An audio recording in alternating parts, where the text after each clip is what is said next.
เมื่อนี้เราจะมาแนะนำวิธีการนำไส้แท็กของโครงการเนาะหรือว่าแท็กติดตามรายรับรายจ่ายของเขาว่าเราจะแยกบรรดารายรับรายจ่ายในแต่ละข้อในแต่ละบ่วงของบ่ว่าจะเป็นโครงการหรือว่าจะเป็นแผนกอหย่างต่างๆที่เราต้องการแยกอยากรู้ว่ามีรายการใดที่เกิดขึ้นในบรรดาโปรเจกต์ที่เราเฮ็ดอยู่หรือว่าโครงการที่เราเฮ็ดอยู่นั้นมันเกิดขึ้นแนวใดเนาะ เบื้องต้นเขาจะมาแนะนำวิธีการเพิ่มแท็กก่อนว่าเขาจะมีแท็กไว้นั่นเห็นเท่าใดเนาะในตัวอย่างตัวนี้เขาคือเขาจะแยกแท็กท่านเป็นโครงการเนาะในนี้เขาเข้ามาเมนูตั้งค่าในแท็กแล้วในนี้เขาจะแยกเป็นแต่ละโครงการเนาะว่าเป็นโครงการ A โครงการ B โครงการ C ตัวนี้เนาะวิธีเพิ่มก็เขาก็ใส่เป็นโครงการหรือว่าใส่ชื่อภาษาลาวอังกฤษก็ได้ แล้วหลังจากเขามีซื้อแท็กซื้อโครงการเนาะหรืออาจจะปรับใช้ได้หลายรูปแบบหลังจากเขามีตัวนี้แล้วเนาะเวลาที่มีรายรับหรือว่ารายจ่ายเกิดขึ้นเนาะแล้วเขาก็สิมาติดแท็กตัวนี้ไว้ยกตัวอย่างตัวนี้เนาะคือเขามีบรรดารายรับเกิดขึ้นเนาะเขาก็สิมาบันทึกเป็นรายรับเนาะสมมติมื้อนี้เขามีรายรับบัญชีนี้บัญชีเงินที่เขารับเนาะสมมติเป็นเงินสดจำนวนรับแมน2 ล้านกีบเนาะสมมติค่าบริการรายรับค่าจัดงานตัวนี้ครับก็สิมาใส่ข้อมูลเพิ่มเติมสมมติเป็นรายละเอียดอื่นๆในตัวอย่างอันนี้ของโครงการจัดงาน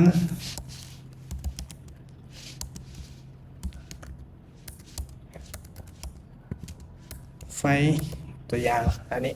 ใส่ซื้อลูกค้าเฮาสมมติอันนี้เฮาสิมาติดแท็กอยู่นี่เนาะสมมติเป็นโครงการ A ในการจัดไฟตัวนี้ของเฮา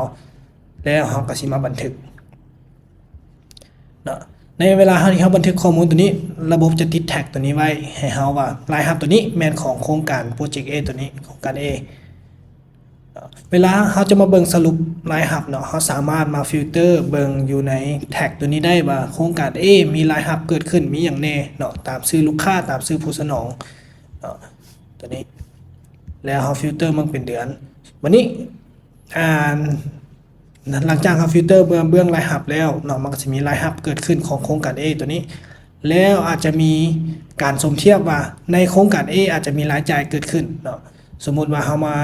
เพิ่มเบื้องรายจ่ายของโครงการ A ตัวนี้เขาก็มาบันทึกเบื้องรายจ่ายเนาะใส่